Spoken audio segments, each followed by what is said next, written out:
God. And we're here with one of the main directors of FCA, Amen. Andrew Guerrier. Did I get it right? You got it. So we just want to put our hands together, just welcome him for being here.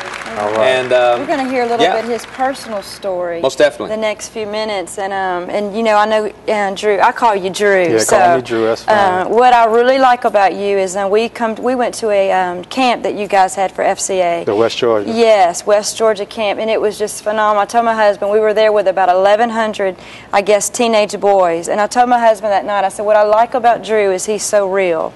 And you can tell who's putting a facade on and who's real. I'm not here to force feed my thinking on you, but just to give you guys some insight of what you might need to do to better yourselves. Now, the first question I'm going to ask y'all, what is the message that you are sending out? Second question is it influencing people in a positive direction? And the third, if not, how can we change that? And so we want you just to open up and share a few moments of your story. My story is not just for me. Amen. You know, whatever you're going through in life may be the very thing that brings somebody else out. Amen. So I'm very confident. I speak a lot of places. I always tell young people, you know, start with your story. Amen. Because that's the one thing people can never debate. No one could ever say God didn't do this in your life. Amen. There's a shortage of influential people in every community in America. To me, there's a shortage. And the reason I believe there's a shortage is because too many of us are minding our own business.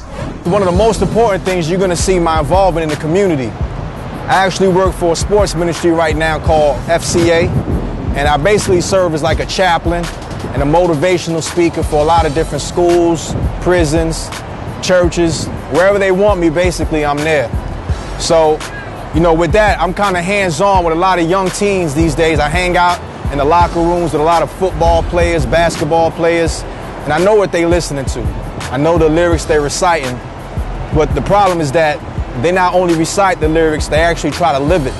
Back in the 50s and 60s, teenage pregnancy was unheard of. If a girl was pregnant in school back in them days, she had to drop out. She couldn't even go to school. You'd be so embarrassed. Now I go places, girls be bragging about how much kids. Oh, I gotta go take care of my baby dad. Oh, what? You 10 years old. Like a baby daddy? Where's your daddy? Like, you're 10 years old. People have made it cool to flood their communities with drugs and poison their people. And what do we call them? Trap stars. They are trap stars. When did it become cool? When did it become cool to be the reason why a young kid got to sit home at night with no electricity because his mama's outside trying to do something for a hit? But you there bragging about you the supplier to that problem.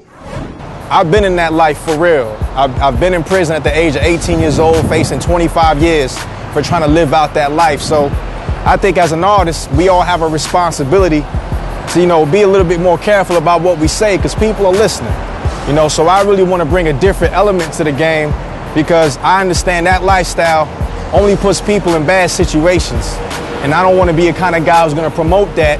But yet when I get, you know, off the stage or off the camera, I'm going home to my kids. I'm not even living that life. So I think hip hop is always talking about keeping it real and, you know, but at the same time, it's so fabricated.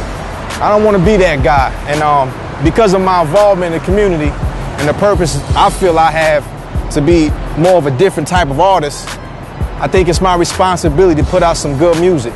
And the music gonna back itself up. Let me talk to you. Check. Yo, allow me to reintroduce myself. The name is Legacy, a wave in the clan might help to get familiar. I'm really a mic brawler, mic caller, a New Yorker, but from Florida, São Paulo, Haitian descent. It really wasn't making no sense till I submitted my vacation and went and realized that I came from a generation of melodies. Switched the flow and the beat and called it Legacy. And that's the beef I have with a lot of celebrities and entertainers and musicians and artists, because I always watch awards and I hear people say live in front of millions of people that they're not a role model. Raise your own kids. Well, that's a contradiction, because these are the same kids that are buying your music, that are paying for a ticket to see your movies, that are paying for a ticket to go to your concert and to watch your games. See, we're in the business of people, whether you like it or not.